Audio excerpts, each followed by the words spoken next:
HB 268 was presented under the pretense of enhancing school safety due to school shootings. However, it fails to mention the use of a metal detector even once. Below is a partial list of concerns regarding Georgia HB 268. A lengthy 58-page bill that will impose control over families and our children. HB 268 turns our schools into government surveillance hubs. HB 268 highlights criminalizes speech. Students could face felony charges for what they say online, on the school bus, in the classroom, etc. Parents can be punished for their child's words.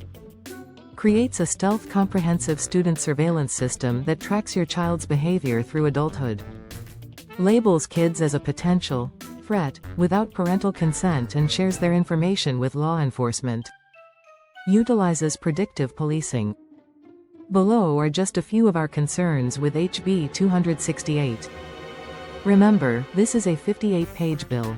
I will break out the lines for you.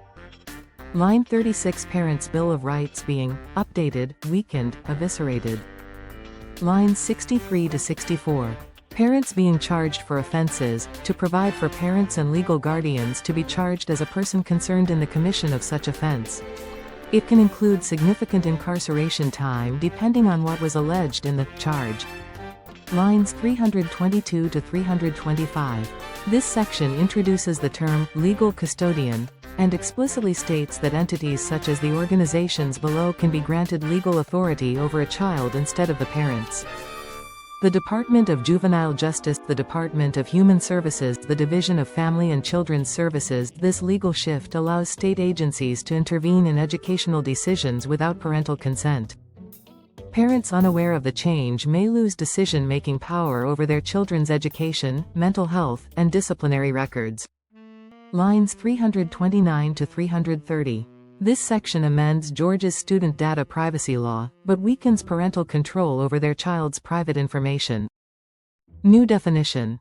By defining parents as separate from legal custodians, HB 268 sets a dangerous precedent where state agencies could make decisions for students instead of parents. Example. If DFCS or DFF becomes the legal custodian of a child without a formal court ruling terminating parental rights, parents could still be responsible for their child, but unable to access their educational records or make decisions. DFCS and DHS could override parental consent. Could a child's school share private behavioral or psychological data with these agencies without informing the parent?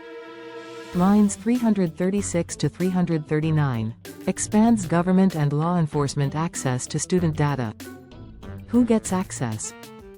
The bill mandates data sharing policies across multiple agencies, including the Department of Juvenile Justice, the Department of Human Services, the Division of Family and Children's Services, the Department of Defense Education Activity. These agencies now have direct access to student educational and health records. How this hurts families. The broad data sharing structure could lead to students being monitored across multiple agencies with a legal interest in the student without parental knowledge or consent. What qualifies as a legal interest? There is no clear definition, which means vague or overly broad interpretations could justify excessive data sharing. Schools could report minor infractions directly to law enforcement, leading to more children being criminalized. A parent in a custody dispute could see their child's school and health records used against them in court.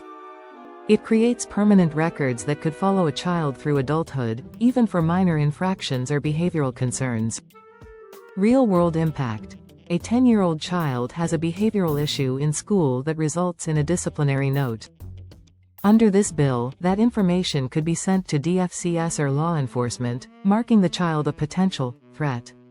If DFCS flags the student, the family could be subjected to home visits, investigations, or even child removal. What if personality differences exist between a parent and a school board member, administrator, etc.? Could this be used for nefarious reasons? Lines 348 to 349. This bill blurs the line between student education and health records. What is the danger of this move? A child's mental health diagnosis, therapy records, or medication history could be shared with school officials, law enforcement, and government agencies. Parents could lose control over how their child's medical information is handled. Example of how this could play out. A parent chooses not to medicate their child for ADHD or anxiety. The school flags the child as at risk and shares the child's records with DFCS or law enforcement. The parent is now under pressure from the state to comply with a medical decision they disagree with. Lines 724 to 730. Parents have no right to review materials, records of their child when another child's name is mentioned, which removes transparency. What prohibits redacting the name of the other children? Lines 738 to 748. Not subject to open meetings or public disclosure laws. Lines 749 to 752. State Board writes a summary on students, which withholds names and publishes it. It will have their subjective point of view. This goes everywhere the child goes. Even to the school that is playing football against their team. Does this initiate more security? Could this even lead to a lockdown at some point? Lines 757 to 771. Local Board of Education, petition through juvenile court, can personally and subjectively report their point of view to the juvenile court stating the parent is being unwilling and unreasonable. There is no specific description in this bill for this determination. It can be egregiously abused based on board personalities. Parents can be juvenile court ordered to appear for a conference. This can escalate to requiring a fine against the parent of not more than $500. Call your legislators and members of the House Education Committee listed below and urge them to vote no on HB 268.